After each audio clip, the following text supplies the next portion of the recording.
We are going to Boston, boys and girls. Let's go. Who's crying now, mother bleeper? This is amazing. This is an amazing feeling. That might have been the most climactic Club Mavs I've ever experienced, guys. Yeah. And Ernie was loose in that postgame last night, wasn't he? He was really loose. Very. Did he drop a little cussy cuss? Oh, he cussed a couple times, I felt like. Oh, my God. Was that his farewell? I think he forgot he had another year, just like we all thought that this thing was done, and then we realized, oh, wait a second, this thing doesn't take effect for another year. I know.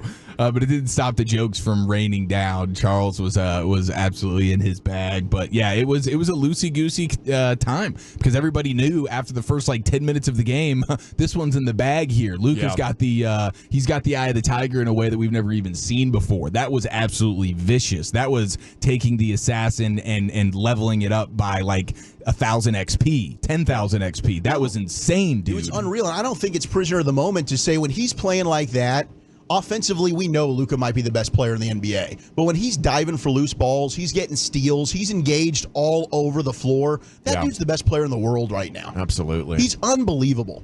But we were laying down on the couch, or Abby was laying down. I was sitting up watching the game, and Ernie's going through his post-game spiel, and she's kind of dozing off to sleep, but at some point she goes, "Dad, this guy's really bad at his job." And I'm like, okay, this is Ernie, but that's a fair point right now. He's a broadcast legend, but I have no idea what's going on. Was this when he was doing the ceremonies? Yes, it was right after. He was like, well, I can't tell you who the Western Conference Finals MVP is, but he's from Slovenia. I thought, I was like, ooh. Yeah, that was a little harsh. Yeah, a little bit of a swing and a missy miss. Right? I got to tell you, though, I watched this game in full darkness on delay. I did not look at X. I did not turn on the radio on the way home from practice. I get home, I make dinner, I sit down, I watch the game in its entirety, and I was like, holy cow, what an absolute dominant display. I love what Jason Kidd said afterwards. Luka's just got something in him when he goes on the road. He talked about Game 7 in Phoenix. Remember that one a couple of years back where he absolutely nuked the Suns in the first 15 minutes of the game. A vulgar display of scoring power from Luka Doncic. Kyrie Irving as well, though, with 36 points after his up and down playoffs up to this point, leaving no doubt about it that he's a massive reason for this absolute dominance that the Mavs have been able to put together. And then, yes, Derek Lively, I thought, the impact from Game 4 to Game 5 and his passing, finding guys open.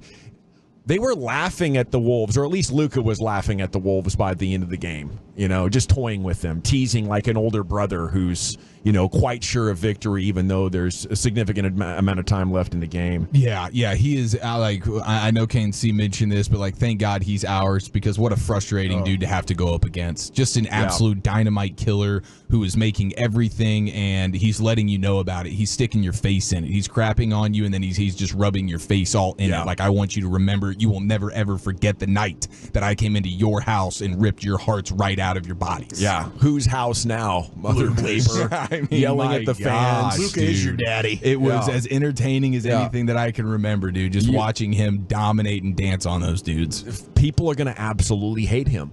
He might be one of the most hated. And the boos were raining down last night. He's catching it way out on top beyond the logo and just holding it for 10 seconds. They're just driving him mad. And I guess because he's ours, we're definitely going to appreciate it and revel in it to an extent. But I think he's going to be a villain.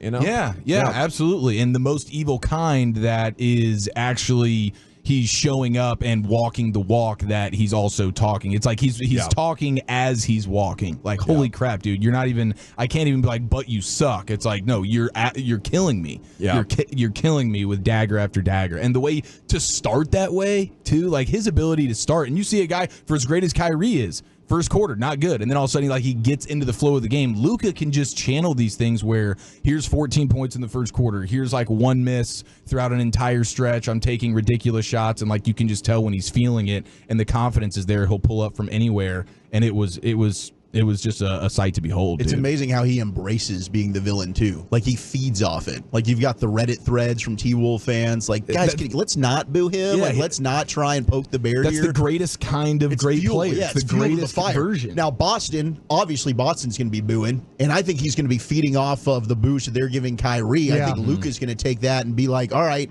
you want to go after my teammate, I'll have a little something for you. I mean, you got the best player in the series, and that's saying something when you've got Tatum and Brown on the other side. Yeah, no doubt. And speaking of Tatum and Brown on the other side, this is going to be obviously their stiffest test, maybe by a significant margin.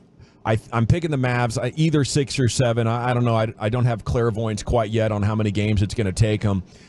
Finals gets underway on Thursday. Maybe the healthiest team gets it. Maybe it's just going to come down to who makes more outside shots. But the Celtics do have the kind of depth and quality on defense with multiple players, that can keep their stars fresh.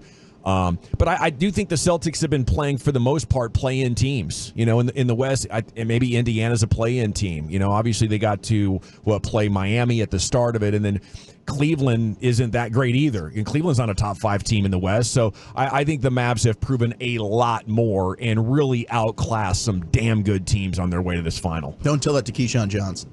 Yeah, I think the thing that people will look at with Boston is, and we mentioned it a little bit earlier in the week, was they have been playing some teams that unfortunately have been banged up with injuries and stuff like that. At key moments of the series, their opponents have lost their key players. And, give them credit. Boston takes advantage of that. The series, I think, against Indiana was a little bit more of what I believe is going to happen going forward. I think Indiana was in all those games. And, unfortunately, though, the last couple, they didn't have their star player.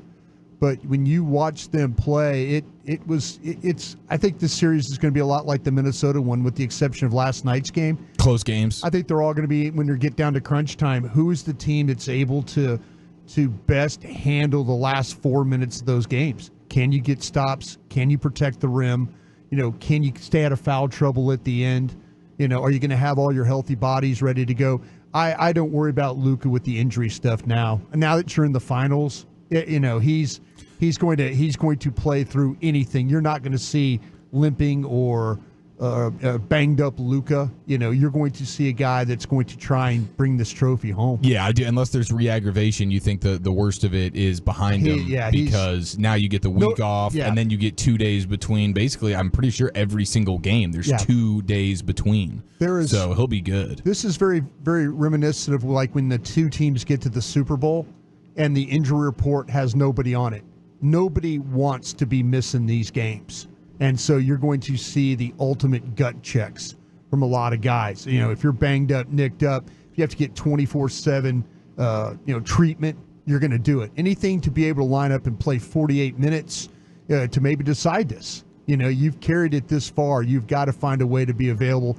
I'm not worried about Luka one bit in this whole thing. And I think it's going to be a very, very tough, tight series going both ways. Sorry, I think it's going to be tough for Kyrie again because the Celtics have the kind of guards in Holiday and White that can play great defense and probably frustrate him. But I don't know if they have an answer for Luka unless they want to spend Brown or Tatum and commit to chasing him. And we see how exhausting that is. Luka is, I think, going to be able to physically dominate. So I'm looking for Luka to be healthy at the perfect time and lead the way with a couple of 40-point triple-doubles and just kind of build off what we saw last night. Yeah, I'm with you 100%. When Flem fighting over here, I'm sorry. When you bring up Kyrie, that's the concern.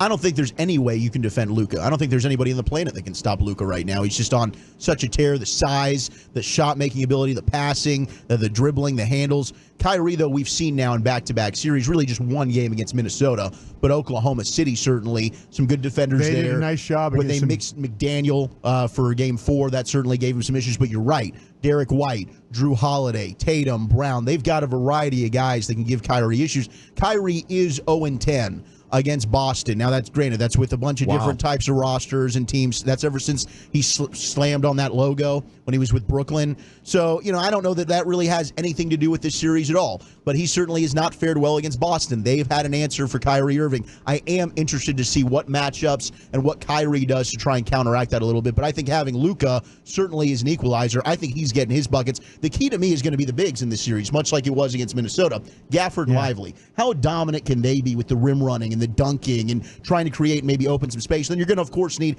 P.J. Washington to get going some nights as well to give you that third score. Yeah, I just don't think they have the size inside with Porzingis and Horford. They have the height, but they don't. Is KP going to be in this, right? Like, they're expecting him to come back, but he hasn't played in a while. Yeah, for sure. There's going to be a rust factor. Could there be minutes restrictions? Who knows what version of him you're getting, but they definitely are going to need the best possible version of him that they can get if they feel like that they want to actually win this thing, because I do think the Mavs are playing like and have all the ingredients to just be an extreme nightmare for just about any team they go up against. Yeah, and in my life, the real MVP players win the finals against guys who are like number 6 and 7 in the league and number 12 in the league, and that's where I think Tatum and Brown roughly are. Very, very good players. But, I mean, there's a massive difference with Luka's ability to beat his man and then put him in jail on his back. And now we're effectively playing 5-on-4 so much, and I have the ultimate vision. And I'm tracking all of my options, the shot blocker, and the guy on my back. I'm controlling all of this simultaneously. It's a savant level of orchestration of offensive basketball. And now that he's giving 100% effort consistently, I don't think anything's going to stop him.